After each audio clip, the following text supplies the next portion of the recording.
If you're going to invite someone over, don't be a jerk to your house guests. Necronomicon is coming.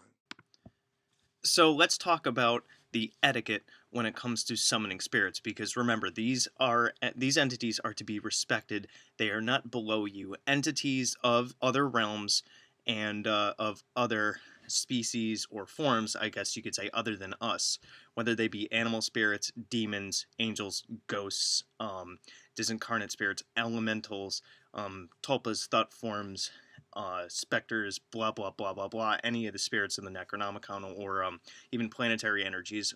Did I say elementals already? Probably. They are to be respected because they are beings with intelligence that is like ours, and they have wisdom and gifts that they can teach us. So I started off the vid in my little small cut before the title thing, which hopefully goes over well.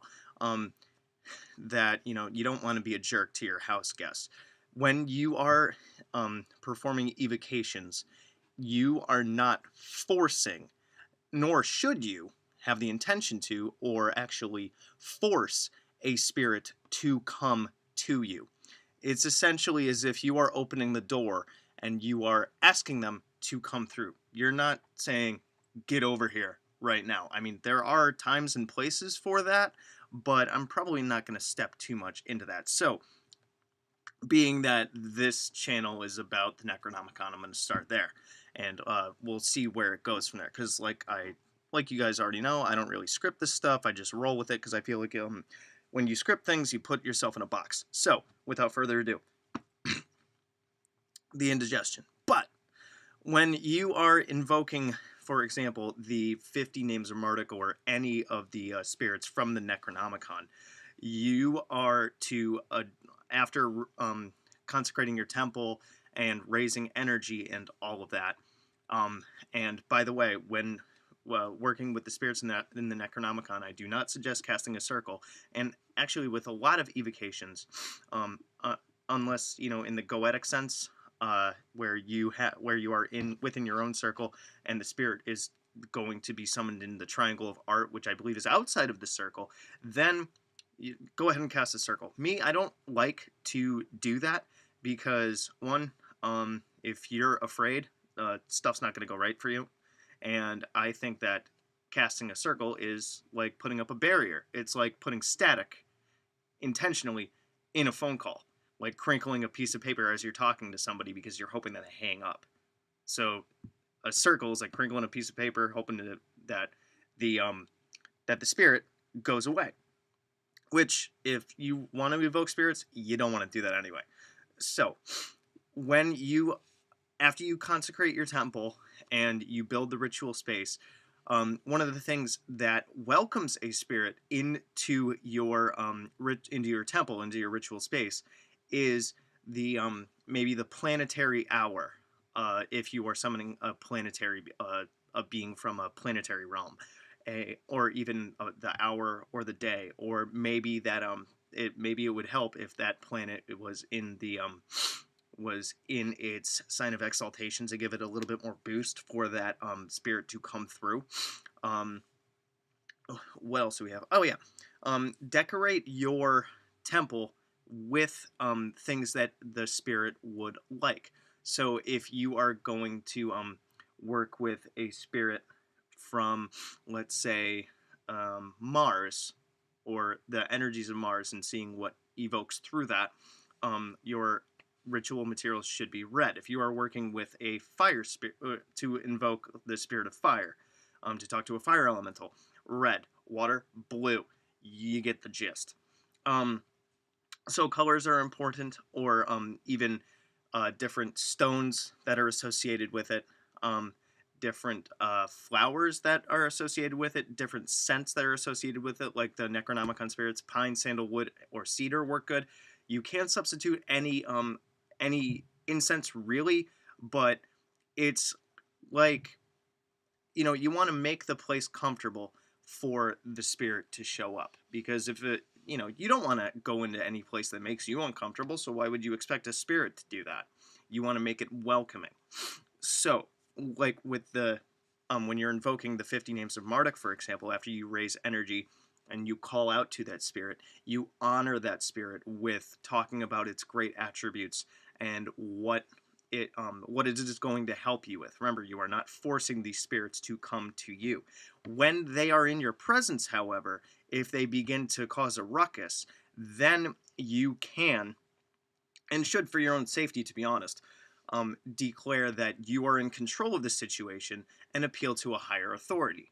So, if you have a spirit, like if I was to work with the Aurelia spirits or one of the, if I was to open Ganzir and pull out, if I was to open Ganzir and pull out a spirit, and it started to like bump things around or make noises or growl or whatever, I would appeal to the higher authority of Marduk, saying that in the name of Marduk, I command you to understand me. I command you to listen to me. I command you to come in a nice, comely appearance and to answer my question. If you appeal to a higher authority, you are channeling that energy that is higher than the spirit that you are evoking or that you have evoked, and then they will listen to you. It's kind of like the, you know, if you don't quit messing around, I'm gonna tell your mother. You know, that kind of stuff. So I think I went over that kind of thing. Let me look into the little notes that I have thanks to my buddies at the Hour Project. If this would still work, hopefully it's still recording. Yeah, one of the points that I do want to make is the fact that when you summon a spirit, you are summoning someone that is equal to you. No spirit is there just for shits and giggles, for lack of a better term. Like, I know that I made a pot shot at it before, but there is this one video where these people sit completely in the wrong format around the Necronomicon spellbook with two candles, and they expect to evoke something. They think it's a joke. Spirits ain't gonna like that. All right? If you're gonna evoke something, don't just be like, hey, I'm bored tonight. I feel like evoking something and seeing how that goes. Plan it. Wow, pun. Plan your evocation. Decorate your space. Get to know the entity before you summon it. Read up on it. Maybe meditate. See if you can feel anything. Provide offerings of incense smoke. Pine, sandalwood, or cedar incense for necro stuff. Maybe offerings of bread and honey necro stuff. I go with my experience, and even you could even pray to it, or not pray to it, but call out to it, and in meditation and journey work, and say, I would really like to work with you. What can I learn from you? Maybe try some automatic writing. Maybe do some tarot stuff. Get to know it.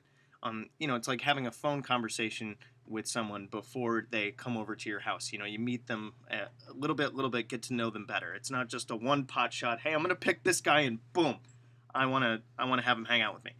It doesn't work like that. One of the other things is do not keep a spirit for longer than is necessary. You summon a spirit, you ask them to help you with something, you ask them a question, and then you let them loose.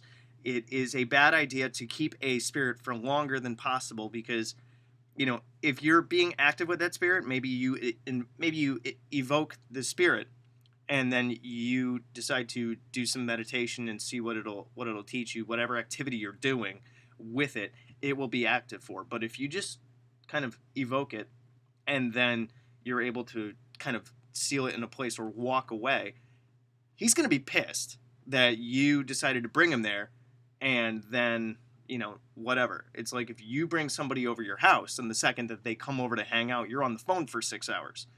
Why the hell did you have this person over in the first place? It doesn't make any sense. Or you call somebody in the second that they pick up and you talk for two minutes, you're like, hold on, you put the phone down and you walk away for 10 minutes. That's rude. Don't be rude to spirits because they are of a non-physical form, and they can and will manipulate our energies and screw with us if they feel like it, because in a way they are stronger than us because they can do things that is difficult for us, and in a way we are stronger than them. Each of us has our strengths and weaknesses. So let's see if I can go further on my list here. Like demonic entities, for example, should be commanded.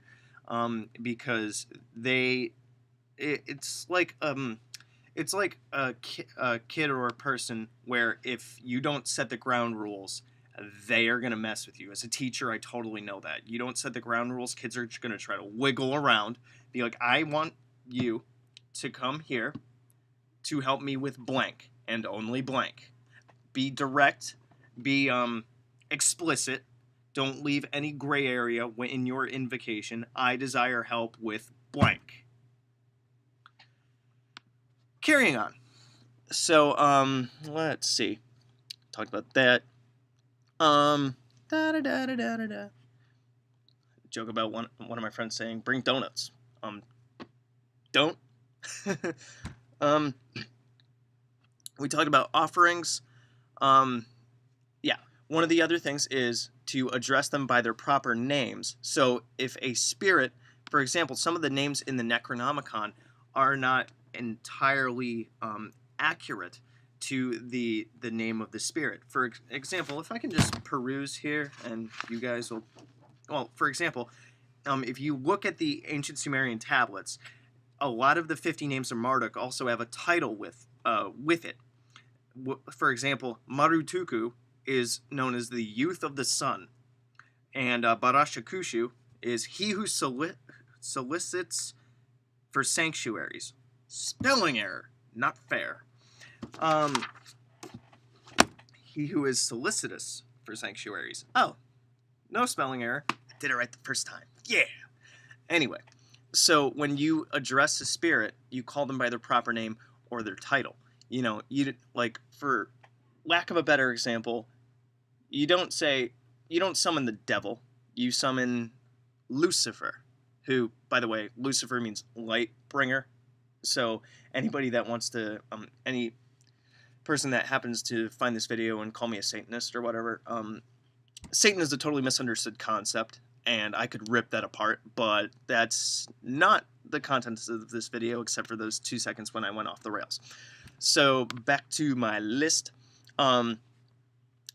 Proper signs and seals. Oh yeah, there's a reason why in the Necronomicon it talks about how if you are to make the seals, you do not change them in any way, shape, or form.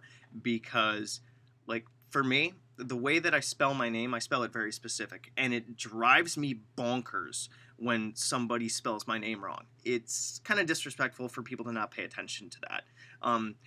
My first name, yeah, I'm not a fan of when people misspell it. My last name especially, I'm not a fan of when people misspell it. Because, you know, like, people like, you know, I pay attention to that kind of thing because it matters. You know, a name is a title. It's important to get that right. So is a sigil. That is a calling card. It's a name of sorts. It's a title to them, and it's important to get that right. Also, not only out of respect, but also because if you make a seal incorrectly, it can also be harder for something else to come, for a spirit, for the desired spirit to come through, or it could allow another spirit to come through. One of the other things I just thought of is when it comes to Necronomicon evocations, do not do them during new moons, because the Necronomicon's the power of the Priest of Flame is rendered nil. So if you evoke something and it goes wrong, you are going to be at a handicap of sorts in terms of dealing with it. That's what the book says anyway, and I go with that. Yeah, I think that, I mean, for as far as the gist goes, that's what I have in terms of proper etiquette for evoking a spirit. Be respectful. Prepare the space. Be very succinct, clear, and quick with your intention, your activities, your planned activities, and your actual workings. Do not keep them for very long. The offerings that you make sure that they are not too small, but also not too big. You don't want to insult. You don't want to insult the spirit by not having that enough of an offering, because one, it's insulting. Two, that offering is meant to give them energy so they can come into this plane of existence.